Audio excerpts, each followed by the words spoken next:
Hi viewers, welcome to Telugu world.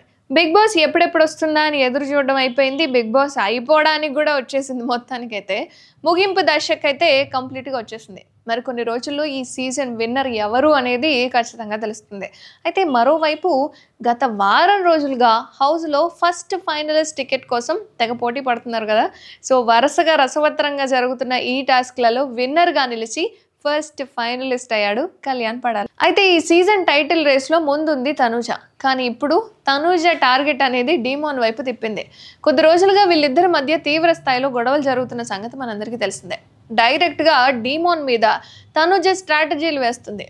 ఇతర contestants దగ్గర demon గురించి మాట్లాడుతుంది. అలాగే అతడు ఏం చేసినా సరే తప్పే అన్నట్టుగా భావిస్తోంది. అయితే ఇప్పుడు డీమోన్ హెల్త్ గురించి తనూజ చేసిన కామెంట్స్పై నెటిజన్స్ సీరియస్ అవుతున్నారు. కొద్ది రోజులుగా హౌస్లో డీమోన్ ఆరోగ్య సమస్యలతో బాధపడుతున్న సంగతి మనందరికీ తెలిసిందే. సో సమ్టైమ్స్ బ్యాక్ పెయిన్ అని చెప్పి తొందరగా నీరసించిపోతున్న పరిస్థితులు ఏర్పడుతున్నాయి. తాజాగా ఇందుకు సంబంధించిన ఓ వీడియో ఒకటి నెట్టింట తెగ వైరల్గా మారిపోయింది. అదేంటంటే డీమోన్ పవన్ మెడికల్ రూమ్కి వెళ్తుంటే తనూజ మాట్లాడుతున్న మాటలకు సంబంధించిన ఓ వీడియో అనమాట ఇది. అయితే ఈ వీడియోలో డాక్టర్కి చెప్పు, పెద్ద సూది ఏమైనా ఉంటే గుచ్చేసి పంపించమని, ఇక 3 వారాలకు పైగా లేవకూడదు అలా చెప్పు అని చెప్పి తనూజ అరుస్తుంది.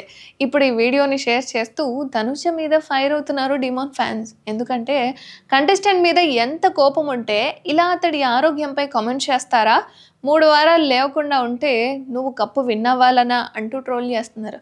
మరోవైపు తనూజ ఫ్యాన్స్ సైతం ఆమెకి సపోర్ట్ చేస్తూ ఉన్నారు. ఆమె కేవలం కామెడీగానే మాట్లాడింది అని చెప్పి రియాక్ట్ అవుతున్నారు. మీకు ఎలా అనిపిస్తోంది వీళ్ళిద్దరి మధ్య జరిగిన ఈ కాన్వర్సేషన్? కామెంట్ చేయండి.